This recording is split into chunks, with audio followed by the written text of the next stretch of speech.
नमस्कार, स्वागत है आपका न्यूज जनशक्ति में। मध्य प्रदेश के सामाजिक कार्यकर्ता विलेश खराड़ी के 17 महीनों बाद जेल से रिहा होने पर बांसवाड़ा के छोटी सरवन में एक स्नेह मिलन समारोह और चिंतन शिविर का आयोजन किया गया। आपको बता दें कि विलेश खराड़ी आदिवासियों की जल जंगल जमीन के अधिकार की आवाज़ उठाने के आंदोलन के बाद करीब 17 महीनों से जेल में बंद थे। इस चिंतन शिविर में हजारों की संख्या में लोग उपस्थित रहे। जनता से जुड़ी खबरों के लिए न्यूज जनशक्ति को सब्सक्राइब करें। विकास भाऊ और दिलीप दादा को सुनकर के मुझे एहसास हो गया और रोहित दादा को सुन के मुझे एहसास हो गया कि वाकई में वो विचार जो है वो असर कर गए। विचार जो है वो एक भ्रम है, विचार जो है एक राह हो सकती है, पर हम आदिम जाति आदिवासी परिवार के लोग, हमारे भाई, हमारे युवा सत्य और सत्यमेव जयते की राह पर काम करते हैं। सत्य और सत्यमेव जयते की राह पर काम करते हैं। हमारे कार्यक्रम के अंदर या हमारे विचार के अंदर असत्य और विचार करने लायक कुछ भी नहीं है। हमारे अंदर सिर्फ सत्य और सत्य है जो आपको मानना चाहिए और मानना होगा। बाहर से या रिफ्यूजी रिलीफ गारंटेड जैसे बाहर से खेबरघाट डोलनघाट होते हुए रात को 12 बजे अपनी घरवाली छोड़ के भयभीत होके बैला होके सप्त सिंधु नदी के किनारे डेरा डाला।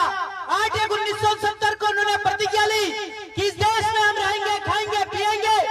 जिस दिन वक्त आएगा धन दौलत माया ने घेरवाली भी छोड़ जाएंगे।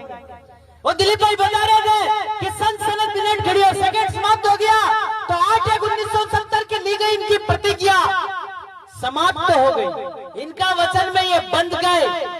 तो हमारा जो इनसे मांगने का तरीका है, इनसे जो बोलने का तरीका है, वो समझना पड़ेगा। हम लोगों ने आपको 1 साल तक समझाया, 1 साल तक बताया, 1 साल तक हमने पढ़ा, फिर उसको ग्राउंड पे उतारा।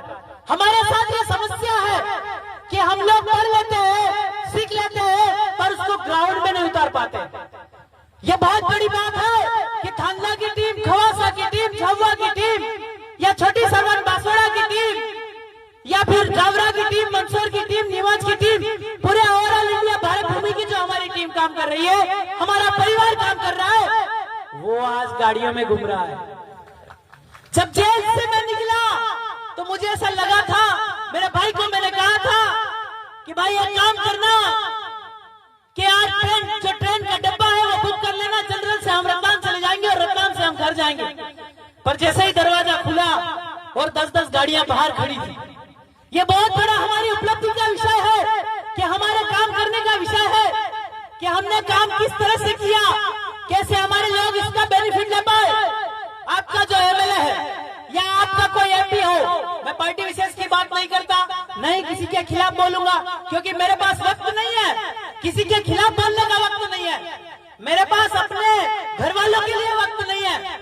या तो घर वाला आते से ही शादी की डेट फिक्स करके बैठे थे, पर मेरे पास इतना वक्त नहीं है, तो मैं किसी की बुराई करने में इतना वक्त जाया नहीं करता और बुराई करूंगा भी नहीं। आपके सामने प्रण और प्रतिज्ञा लेते हैं कि हम लोग हमारे लोगों की या किसी पार्टी की नेताओं की हम बुराई नहीं करेंगे।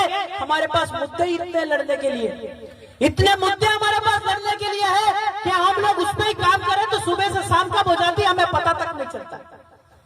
तो इस जो छोटी सरवन के धुलंधरों ने और जो थानला के धुलंधरों ने, खवासा के धुलंधरों ने जो काम किया है, मैं उसका बहुत शुक्रगुजार हूँ और आभार व्यक्त करता हूँ कि उन लोगों ने इतना बेंजीर काम करके दिखाया।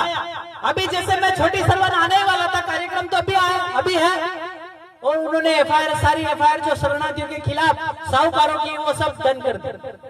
मतलब कि आपका काम होगा, बस आपको कानूनी रूप से और सही रास्ता की तरफ से आपको लड़ना है, तो आप जो है हर प्रकार की जीत को हासिल करेंगे। मैं आपका जेल में रहा 17 महीने 2 दिन जेल में रहा, पर वहां पे 1 साल तक तो मुझे एक बंद दीवार के अंदर रखा। मतलब कि 1 साल में मुझे आदत हो गई थी दीवारों से बात करने की। बिरसा दादा का विचार इतना मजबूत था मेरे शरीर के अंदर कि शरीर से खून बह जाए तो चलेगा, पर आंख से आंसू नहीं बहना चाहिए। मैंने उन विचारों को पढ़ा, उनको समझा और अपने जीवन में उतारा, तो उन दीवालों ने कभी मुझे रोने नहीं दिया। बिरसा दादा की आहू ने, अबरू ने कभी रोने नहीं दिया। वो वही दीवाल थी, वो वही लोगो था, वो वही काल कोठरी थी जहां बिरसा मुंडा का चमड़ी उधेड़े गया था। मर गया आदिवासियों का पूत, पर कभी नहीं कहा कि मैं आदिवासी नहीं हूँ, देश का मालिक नहीं हूँ। उस समय जो चमड़ी निकाली जा रही थी, उस समय जो बकरे का खाल निकालते वैसे बिरसा दादा की खाल निकाली जा रही थी, तो उसमें जो दर्द हो रहा था वो दर्द समाज के दर्द से कम था। मतलब बिरसा दादा के ऊपर, शरीर के ऊपर जो आपका समाज का दर्द बहुत ज्यादा खतरनाक था, बहुत ज्यादा हावी था कि अपने चमड़ी निकलने का दर्द तक महसूस नहीं कर पाया। आपको ऐसा शूरवीर बनना होगा। मौत तो बहुत देखी मैंने जेल के अंदर से। मेरे दो भाई जो दिल के करीब थे, शूरवीर थे, योद्धा थे, गुजर गए। आंसू भी आए, आंसू को रोक नहीं पाया। मैं कभी अपने लिए नहीं रो पाया, पर उन दो भाइयों के लिए आंसुओं को रोक नहीं पाया। एक नारायण दादा नीनामा, दूसरे पूनमचंद दादा भाबर, जो मुझे जेल में मिलना है। और एक बात कही थी मुझसे कि विलेश भाई आप जल्दी बाहर आइए, हम आपकी शादी की तैयारी करते हैं। और मेरे घर पे काम करने आए थे और ऐसा हो गया। उन्होंने एक बात कही थी कि विलेश भाई मकान की चिंता मत करे, झोपड़ी की चिंता मत करे। क्रांतिकारियों के जीवन में झोपड़ी महल नहीं लिखा होता। क्रांतिकारियों के जीवन में महल नहीं है, उनके जीवन में गाड़ी नहीं है। ये गाड़ियां है, महल है, ये तो दलालों के जीवन में। आदिम जाति आदिवासी के परिवार या ये जो गरीब लोग हैं, इनके या जो क्रांतिकारी है, इनके इतिहास में कभी भी इनके नसीब में गाड़ियां या इनकी नसीब में कभी महल नहीं हुए। बिरसा दादा भी झोपड़ी में मर गए, उनका परिवार आज भी पापड़ बेच रहा है। टंटिया भील के परिवार की भी ये हालत है। तो आपको बहुत बड़ी आहुति है, वो बहुत बड़ा बलिदान है। और इनका पूरा परिणाम हमारा ये निकलना चाहिए कि हमें लड़ाई को सही डायरेक्शन में लड़ना है, क्योंकि वक्त का तकाजा है, वक्त की कमी है, वक्त की कमी है, वक्त का तकाजा है। हमारे ऊपर ये भाई ने एक चिट्ठी दी है, हमारे ऊपर जनगणना भी चालू हो गई है। जो बात आज हो रही है, जितने आपका जो साजिशें आपके साथ हो रही है, ये लगभग 5 साल पहले हमने कहा था कि आपके साथ इस एरिया में ऐसा होगा, इस जगह ऐसा होगा, इस जगह ऐसा होगा। और वो सारी बातें सच हुआ। और आपने देखा, आपने समझा। जब हमने कहा कि लॉकडाउन आएगा, आया। जब हमने कहा कि ये आएगा, आया। हमने कहा कि बेमौसम बारिश गिराएगा, गिराया। और हमने ये जाते जाते जेल में जाते जाते यही कहा था कि 31 अप्रैल आने दो 3 देशों के बीच में जंग होगी और आपका सामान महंगा होगा। जेल से छूटा तब तक आपका पेट्रोल भी महंगा। और रे यार